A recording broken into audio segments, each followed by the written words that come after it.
হাতত লৈছে যে এইবাৰৰ পৰা গ্ৰেজুৱেট পাছ কৰিলেই এবছৰৰ কাৰণে তেওঁক আমি জীৱনৰ বাবে প্ৰেৰণা দিম ২,৫০০ টকা কৰি প্ৰত্যেক মাহত আমি আগবঢ়াই দিম আৰু লগতে যদি কোনোবা এজন ষ্টুডেণ্টে কয় যে মই দিল্লীত IAS পঢ়ি আছো বা মই মহাৰাষ্ট্ৰত পৰীক্ষা এটা দিব যাম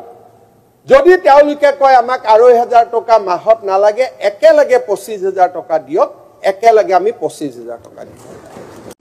গ্ৰেজুৱেচন পাছ কৰাৰ লগে লগে সাৰ্টিফিকেটখন হাত হোৱাৰ লগে লগে মাক বাপেকে ভাবি লয় যে ল'ৰাজনে কিবা এটা কৰিলে ঘৰৰ পৰা টকা পইচা হিউ ল'ব বেয়া পায় মাক বাপেকো তাক নিদিয়ে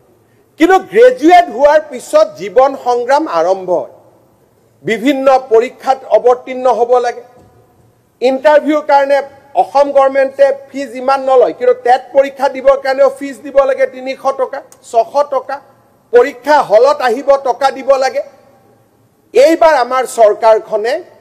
এটা ডাঙৰ আঁচনি হাতত লৈছে যে এইবাৰৰ পৰা গ্ৰেজুৱেট পাছ কৰিলেই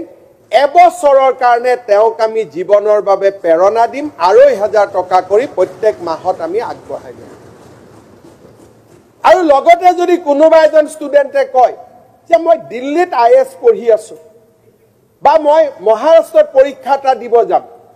যদি তেওঁলোকে কয় আমাক ২,৫০০ টকা মাহত নালাগে একেলগে ২৫,০০০ টকা দিয়ক একেলগে আমি ২৫,০০০ টকা দিম